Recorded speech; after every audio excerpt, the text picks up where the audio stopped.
Hey, it's your guy Tyrrell back with the interviews. Chelsea are off to the Carabao Cup finals, but they did it the hard way against an undermanned Spurs side. How did they do it? Where did Spurs go wrong? Don't worry, here in the interviews, we've got you covered. So on this edition of the interviews, we're going to break down how Chelsea knocked out Spurs.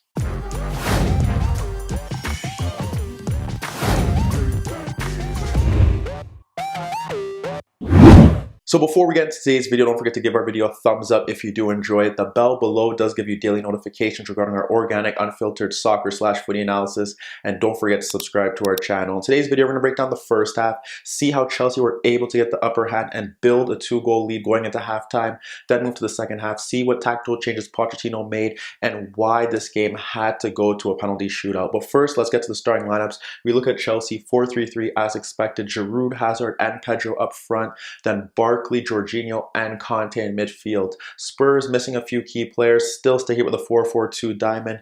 Llorente and Lamela up front ahead of Eriksen. Out in the shuttling roles, they went Winks and Sissoko, and they had Dyer covering the back four. So now let's look to the first half, see what Chelsea did right and why Spurs were struggling in the first half. So when we look at Spurs against Chelsea, we have to assess the shape. Spurs in more of a 4-4-2 diamond. But the thing here was that it was a bit different without Son, without Ali, without Harry Kane. Now they had Llorente and Lamela up front ahead of Eriksen. And what we've seen Spurs really excel at this season is being able to shut down Jorginho. They often had Ali or Son sitting on top of him to ensure that he couldn't get on the ball, to ensure that he couldn't really dictate play from deeper positions. Here, that really wasn't the case, and their pressing wasn't as great. The other thing was that they didn't have a threat in behind. Yes, Lamela is a very tactical, intelligent player that offers the great work rate for a press, but he wasn't really looking to break him behind to cause Chelsea's backline any problem.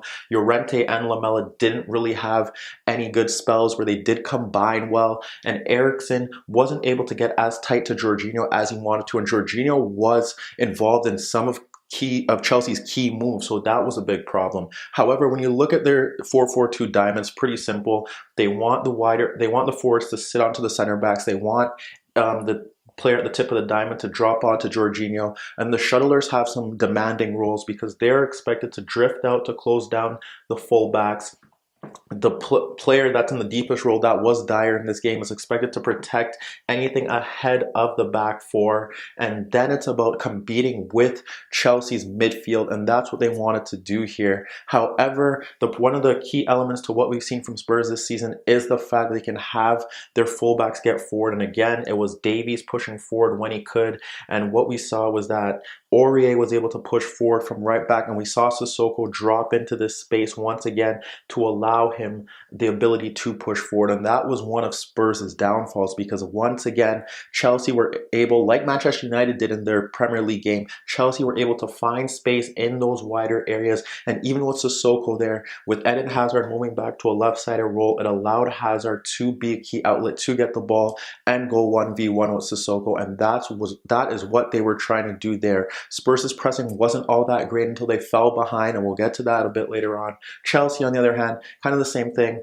4-5-1 without the ball, no real eagerness to really close. What happened here was that they did have Giroud pushing forward. If Giroud pushed out to Vertonghen, you would have Barkley step to Alderweireld. If Giroud pushed to Alderweireld, you have Kante push out to Vertonghen, and in the wider areas, they would have Pedro stick with Davies. They would have Hazard at some points not really having to do much because Sissoko was dropping deeper and Aurier was left with Emerson, so that was key. So Hazard didn't really have any defensive work to do in that regard, and that was how they were going about it. Where Chelsea kind of did struggle was when Dyer dropped in, because they weren't looking to place a player up to Dyer. When they try to play from the back, you would see Jorginho step there, but for the most part, Dyer was able to get on the ball in the earlier stages, and he did help Spurs get one of their better chances in terms of getting near Chelsea's box, where Dyer was able to play the ball to Lamela, who dragged out Luiz, and he was able to find Eriksen away from Jorginho, and Eriksen slid the ball out to Davies pushing forward, but his low cross only led to a corner kick. But like I said, they weren't really combining Lamela and Llorente. Eriksen was really struggling to get involved, and he wasn't stopping He wasn't stopping Jorginho from getting forward. And with the way that they were shaped in that position, where they had Sissoko dropping off and Aurier pushing forward, Ross Barkley was often the spare man. Doesn't really offer much in terms of penetration or goal scoring opportunities, but he was always an outlet to get onto the ball because you had players marking out there, and Dyer wasn't always eager to push into that space. So with that being said, and Chelsea having the better chance into the first half, let's get to Chelsea, see how they were able to cause Spurs problems in those channels and how they were able to go up 2-0 at halftime.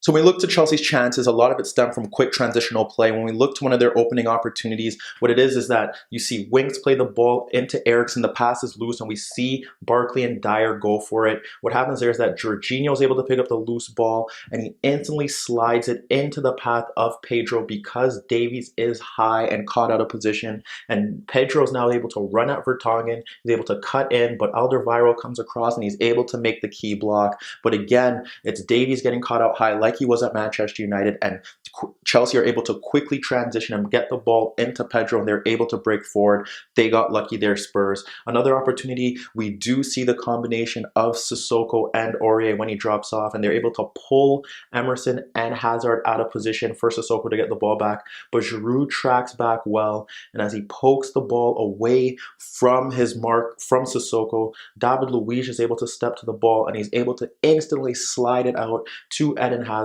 who is now able to run free at Alderweireld, and he's able to run at him and cut away from him before he's taken out for a free kick. Again, Chelsea instantly winning the ball, instantly shifting out into the wide areas, and that's how they're able to really get going and attack. We look to another opportunity where we do get to see Lamela and Llorente trying to combine. Llorente gets the pass into him. He plays it back to Lamela, but Barkley steps in. And once Barkley steps in, he slides the ball out to Hazard again, but Sissoko's there this time. And Hazard tries to run at him, but he cuts outside, and Sissoko's able to clip it away, and that's another opportunity that they do have that we see where they get into good positions off quick transitional play, but Sissoko was able to bail his side out there. Eventually in the first half, we see Rose come off for Davies, who was struggling with an injury, and here again we see Chelsea break. Rose getting the ball, playing it forward, as Spilicueta is able to step into the challenge.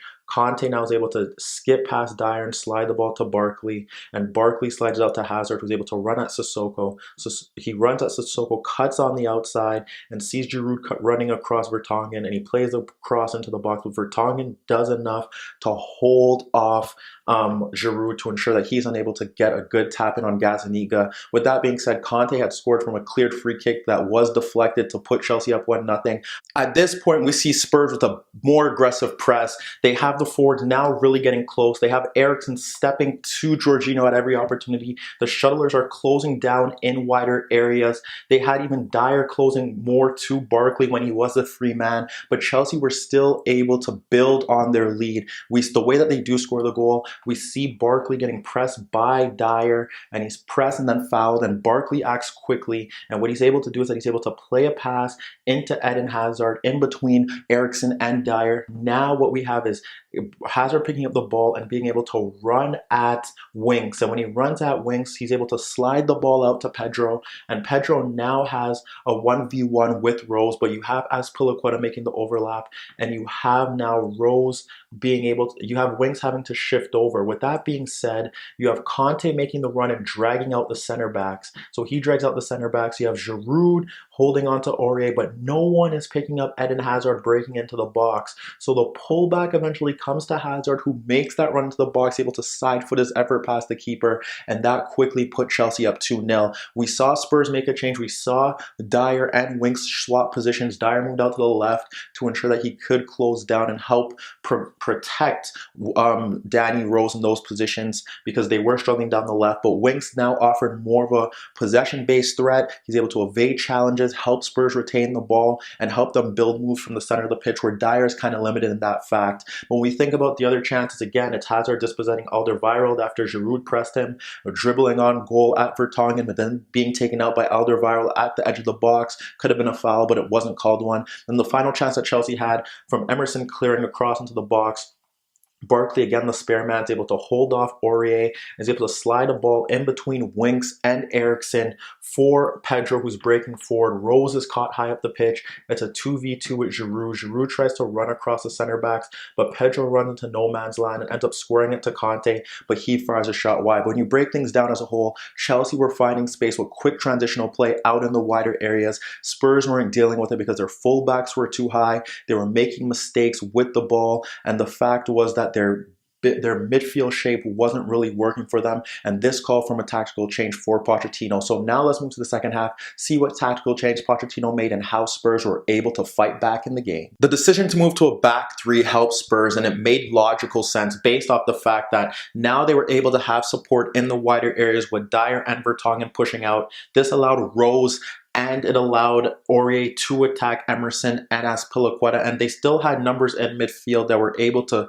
provide cover ahead of the back three. With that being said, Chelsea did press accordingly. They had the fullbacks stepping out to the wing backs. They had Kante pressing wings. They had Barkley stepping to Dyer, and they had the front three pushing forward as well, with Jorginho having to cover the space of Eriksen. However, Spurs were able to combat that easily, with Vertonghen able to play passes from the left-hand side and quickly push Spurs forward. We saw in the opening stages of that second half where we had Pedro stepping to Vertonghen and we had Kante stepping to wings. He was able to play the ball to Eriksen dropping off, and Eriksen dropped off ahead of Jorginho, and he was able to play the ball quickly in between Azpilicueta and Rudiger for Rose breaking in between, but his cross into the box was cleared by Luiz. Shortly after that, the build up to the goal, again Pedro looking to press Vertonghen. This time he clips the ball over Azpilicueta, was caught high, and Rose was charging forward. Rudiger tracks well, but Rose plays the first time cross into the box that isn't very good,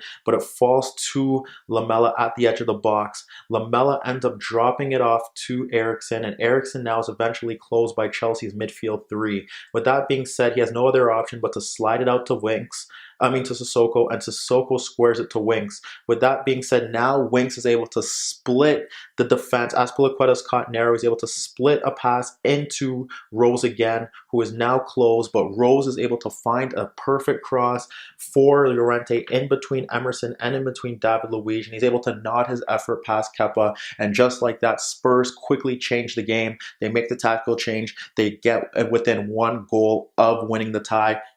However, their defensive mistakes ended up allowing Chelsea opportunities, because shortly after that, just a simple pass that Kante is able to receive ahead of Winks, and he's able to find Vertonghen a bit high, so he's able to slide a pass in between Vertonghen and Alderweireld for Giroud, and luckily for Spurs, Giroud doesn't really have blistering pace, so he drives forward, and before Dyer could come across, he fires a near post shot on goal that Gazaniga is able to push away. Shortly after that, you have a poor back header from Rose to Winks, and what happens is that it's intercepted by Giroud, who drops it off to Jorginho, and he scoops it over Lamela, but his poor pass is deflected by Sissoko into Kante. Kante now is able to locate Hazard, making a run behind Dyer, and Hazard should score here. He fires a shot into the side netting.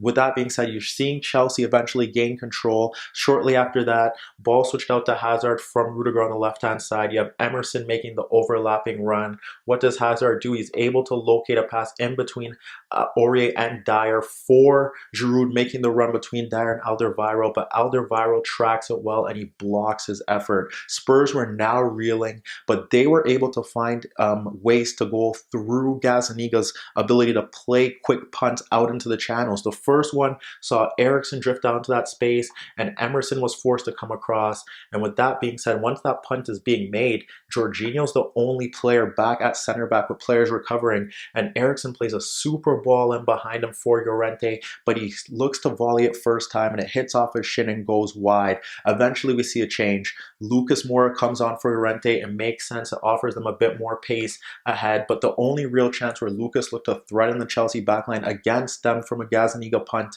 and he was able to just simply punt it over the space between Rudiger and Azpilicueta for Lucas, who allowed the ball to bounce twice, but he fired a shot into the side netting. That's a crazy chance to miss. That it could have put Spurs ahead to win the tie. We see Chelsea make changes. Barkley is eventually replaced by Kovacic. We see Willian come on for Pedro, but besides that, Chelsea never really created many chances. One time where Hazard gets the ball away from Sissoko ahead of Alderweireld, he fires a shot wide, and then the chance towards the end after Davinson Sanchez does come on what we do see here is that you have the ball switched out to Emerson, and Emerson's able to just skin past Davinson Sanchez and locate Giroud, making a run in between the center backs, but he nods his effort inches wide of the net from point blank range. Chelsea eventually win the game on penalty kicks, but when you look at it as a whole, Chelsea were the better side in the first half. They exploited the diamond with quick transitional play, but Spurs were able to fight back into the game with their back three. Rose was causing Azpilicueta a nightmare.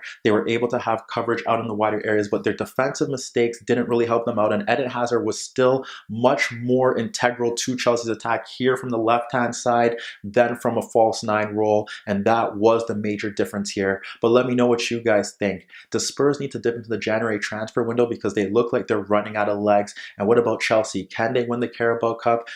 Will Gonzalo Higuain make a difference to this attack instead of Giroud up front? Meet me in the comments below. Don't forget I upload videos every day, and don't forget to subscribe to my channel. And if you like this video, give it a thumbs up. And that was your daily dose of the interviews.